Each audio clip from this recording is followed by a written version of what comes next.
Is the tariff right for you? Do you think you're paying the right price for electricity? That's not even right the now? issue. That's an issue. It's not the issue. Why did you go into it? Didn't you do your numbers? Didn't you do due diligence? But it is an issue. You don't think it's an issue? The problem is that people went to buy these things on political considerations and find that they are stuck. That's the problem. So how would you say they get out of it? They should just return the thing to government. That's all. If you can't fund it, get out.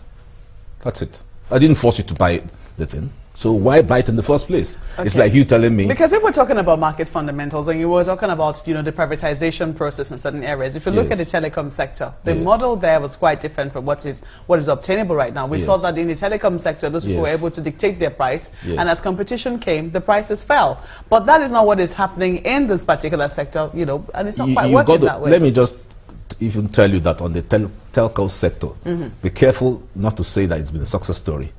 All right, it's doing well. But you see what MTN has done to us. MTN makes more profit than Dangote and all the banks put together. And they leave nothing here. They own nothing. They lease everything. Is that development?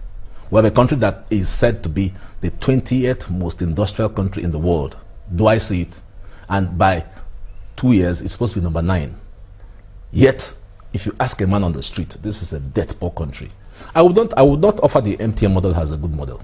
Because they're just making money. Not the MTN model, the privatization model for the telecom sector. Would you offer it as a good model? Because that model currently seems to be working for some people. We've seen estates, just a moment. It's working for people who are making money. Exactly. But we want 180 million Nigerians to benefit. Not just a couple of people. That's where it was saying, you know, the problem is. Because if you say that privatize everything, I didn't say that. Well, you said something about privatization, you know, that these people should be able to provide water, should be able to provide electricity. And if there's a basic necessities that government is supposed to have an input in, the question is, how do you ensure that, you know, everybody is able to get this commodity at an affordable rate? Let me just back up a bit on the theories. When Chamberlain asked about the budget, I said, I'm not too sure that the budget will perform the magic. We need to look at some economic theories. So the first thing I said was, the government may need to rethink its privatization model. While having a role for the private sector, I'm not sure that what we see today is working. That was my broad point. So I'd say we need space for government to have interest in business. Whether it's the MTN or water or whatever, it's not the issue. But there is no model working today. All the basic utilities are not working. So there's got to be a problem. Anybody who doesn't understand that is kidding himself, that there's a huge problem in Nigeria. This country has an economic problem that beggars belief. What did you make of the crisis that we nearly experienced last week? I mean, it seems to be normalizing now. There's still the, you know, few shortage we are experiencing some queues across filling stations across the country. But we also saw last week that the NNPC was restructured. Very careful with the use of that word. And we saw what happened. We saw what happened with the labor unions. We also saw what happened with Ikeja Electric, where the workers were picketed and, you know, couldn't go to work. And these are supposed to be, you know, government entities. Some government still has some, you know, sizable number of shares, you know, in these particular entities. What do you make of the crisis that happened last week? It's a crisis of an economy in massive transition without a clear economic policy. So what Kachuku did was absolutely brilliant. Actually, the National Assembly had no right to intervene. He was simply restructuring to get better results. He didn't unbundle, he didn't involve the private sector. So if you listen carefully to what he's saying that I can deliver what Nigeria needs by getting the best out of the system. And right now, the NNPC is doing practically 100% of fuel imports without the threat of those, who were they again? The union? The fuel importers who always blackmail, they were always blackmailing major marketers who won't import unless you do this. Are you aware that these major marketers enjoy 100% duty waiver on what they bring in? How much of that money has gone to build the system? So I'm keen to see what Kachuku's model will look like if he's able to drive state capitalism and exclude the private sector. I want to see. Even though he used the word unbundling, in a certain report to play twice, maybe he didn't mean it, but if you're saying that you don't think we should privatize that sector. No, I'm a bit, I didn't say that. I'm a bit concerned that privatization, being a tricky model, I'm a bit concerned whether it really is a model for us. That's my point. So I'm saying that going forward, it's not just about bringing money, because every year there's a budget.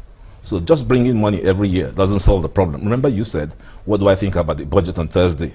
And I said, we need to think about it. So I'd rather if this government were to concentrate on telling us what its economic ideology is. Is it market fundamentalism? Is it privatization? Is it state capitalism? Is it welfare? Which is it? I thought you had it, because I have been reading about your comments on the economy, yes. And you said it is monetarism. The current one.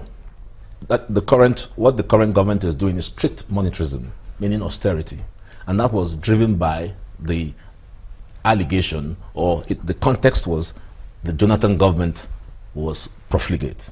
So what this government did was collect money.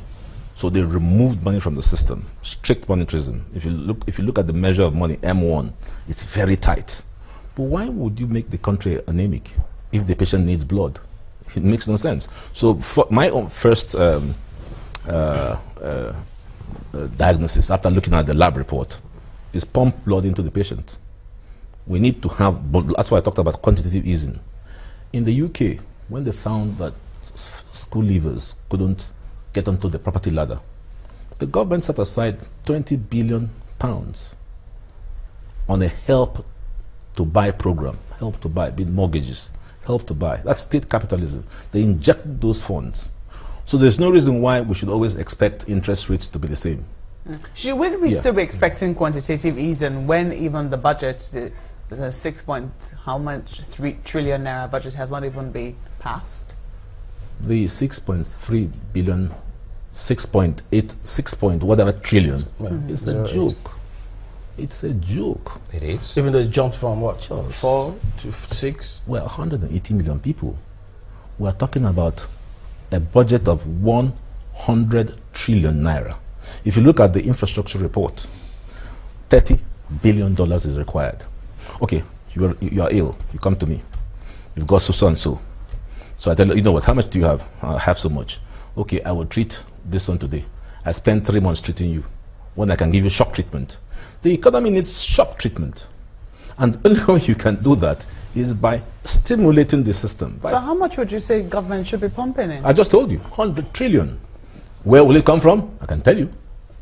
Easy. I know the answer to. I mean, I already know what it is you're going to what suggest. What am I going to say? Because you've been saying it for the past how many years? But let me say it again. By all means, go ahead. What the government has to do is create an asset dashboard. An asset. Actually, the debt of management office has done that. So when you create an asset dashboard, so you find that, all right, I have 4 houses, so I want to have 10. I created this dashboard, and I find actually my loan portfolio is very low. That's called the debt ratio. It means I'm good to borrow. Nigeria is so good to borrow. We're only at 5% debt. So we can borrow money easily. The only guy who ever realized this was, I just forget his name now, but he was going to borrow 1 billion barrels of oil for $50 billion of Chinese money. So we can fix our roads. We need to fix these things in one go, not over 30 years. Where I come from, I always make this joke that I'm from Onitsha. And since I was about 22, they've been trying to dualize the Onitsha-Enugu road. And that's going to about 30-something years.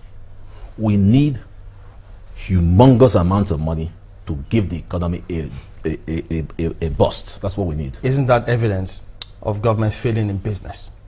No, it's evidence of government failing in economic policy. Not business, because government need not be in business. Dualizing the road? No, it need not be government dualizing it. Government needs to create the environment for the thing to happen. But when you say government needs to consider maybe some way of being in business, to what extent? Not state enterprise. That was the old model, the SOEs, where the government actually had control of business. The model I'm thinking of is the Chinese model, where the government creates institutions that we see, but we don't know that they are government driven. I was talking to a friend upstairs before I came down. Samsung, Kia, LG, you know them. They're all chabols owned by the South Korean government. But you wouldn't know that. A lot of the Chinese things here, CCC and all those things, are all government owned. But the managing director of these companies have the same remit as the managing director of First Bank. The only way you will know is if you go and do some due diligence and look at the corporate structure. So, this is owned by government. British Airways is owned by government. Does Mr. David Cameron give orders to the CEO? Is it really fully owned by the government? Oh yes, they have you can check. They have a lot of shares in it. Yeah, they have a lot of shares. What about the NHS? But not fully owned. What about the NHS? What about the NHS in England? So the government, there's this notion that government cannot take part in business, in my view, is fundamentally economically wrong. You think it can work here, that model? Absolutely can work here. It can work here. Okay, the other model hasn't worked. The model being government says we are not good in business, let's give it to the private sector. Has it worked? Where are the results? There's not a single success story of all those things privatized. Not a single success story. I'd like to know one. All those things that went to the private sector that were bought, nothing has succeeded. So, even if there's a thought that government should not be owning business, but clearly the model we have pursued has not worked. You don't think it's the way it's been privatized? Part of it is the story. You're right. The way it has been privatized, because, well, that's another story. The issue of privatization and the East-West Cold War. And what they wanted to do was to do shock treatment. They wanted quick privatization without building all the relevant bridges. It went far too quick. No deregulation process, no proper accountability. So suddenly, somebody was owner of big business. And that is the Russian model of the economic philosophy, where you have the oligarchs. So government and their friends privatized and became rich. And you have the Abramovich and all those guys who own Chelsea, not Chelsea, which one is it? Yeah, Chelsea. Yeah. So what my point is there has to be some kind of thinking.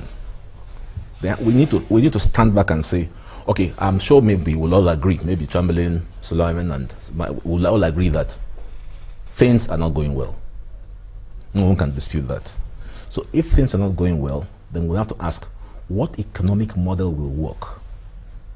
That is my big point. What economic model will work? That they need to first of all know what the government's model is in the first place before they now think, well, we're not sure this will work. We need to know what the model is. What I've seen so far is strict monetarism, withdrawal. I don't think that is working. So I think we need to, rejig. What do you think about those funds that are being recovered? Because if they say it's not budgeted for, it's not part of where they want to finance the budget from, what should they do with the money? That's the point. They should put it into the system. Why won't they put it into the system? Because they said they can't tell us how much yet. Why not? I don't see why not. They said they might jeopardize some of the legal cases. Please, that's part of the bunkum. Please, I don't see why that should be the case. Put the money together, make it transparent and accountable. We've recovered X billion or trillion. Then tell Nigerians we're going to use it for X, Y, Z purposes. I don't think that is a bad thing to do. Let's end with you telling us about the judiciary, their role in this fight against corruption. We've seen some cases going on lately. What do you think of it? Look, my point, when I was in the NJC, I don't make any excuses for the judiciary, but they're part of the system. And the thing is, the judicial officer is extremely overburdened. So if you want the judiciary to work well, even the EFCC doing this so-called thing, have you been to the offices? Have you been? The whole thing is a mess. So you need to fund, which is why when the NJC said they won't go to court, I personally went to court to determine how to fund the judiciary. I won. The federal government has not enforced it. You must put money in the system if you want the system to work. How do you expect the judges? Some of them carry 50, 80 cases a day. How will they do it? It is overburdened. The system is at collapsing point. So they just can't deliver what you want. You don't think that they are the headache of the government? Absolutely not. The government is the headache of itself. Well, we'll end with that soundbite from Mr. Olisa Agbakoba, SAN, a development lawyer, looking at suggestions as to how or what we can do to move forward. Thank you for coming on this morning. Thank you. We'll be back in a minute.